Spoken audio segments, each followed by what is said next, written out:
liste Jacques Colombier, conseiller municipal et métropolitain de Bordeaux, était en visite aujourd'hui en Haute-Vienne et en Creuse.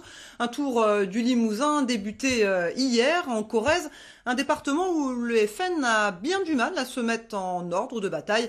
Voyez le reportage de Julie Rannac et Pierre Gauthier. Pour ce scrutin, le Front National ne cache pas ses ambitions. Les objectifs sont clairement annoncés.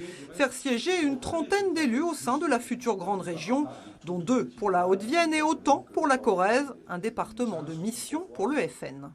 C'est une terre de conquête, je crois, mais vous l'avez remarqué, à chaque élection, l'adhésion des Français et donc des Corréziens augmente. Et je pense que là, nous allons aussi, très raisonnablement, je le pense, créer la surprise et nous pouvons tout à fait avoir 2 élus dans ce département. Nous allons tout faire pour cela. Mais depuis 3 ans, la Corrèze est surtout une terre de mésentente au sein du FN, sans leader sur le département.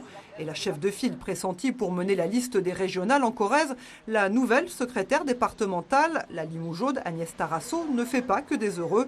Daniel Pontier, candidat FN sur Brive en mars dernier, a l'impression de se faire souffler sa place. Il y a déjà des méthodes qui me semblent un petit peu cavalières quant à ce qui avait été promis avant les élections départementales. Mais déjà de désigner une secrétaire départementale sans concertation avec aucune des personnes de la fédération. Elle est complètement parachutée. Je l'ai aperçue donc 5 minutes et donc je ne l'avais jamais vue auparavant. Des attaques dont la principale intéressée fait peu de cas.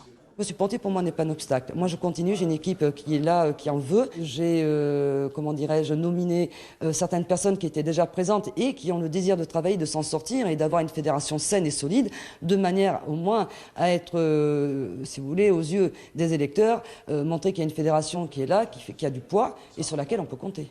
Et la liste définitive pour ces élections régionales sera validée par les instances nationales du FN courant juillet.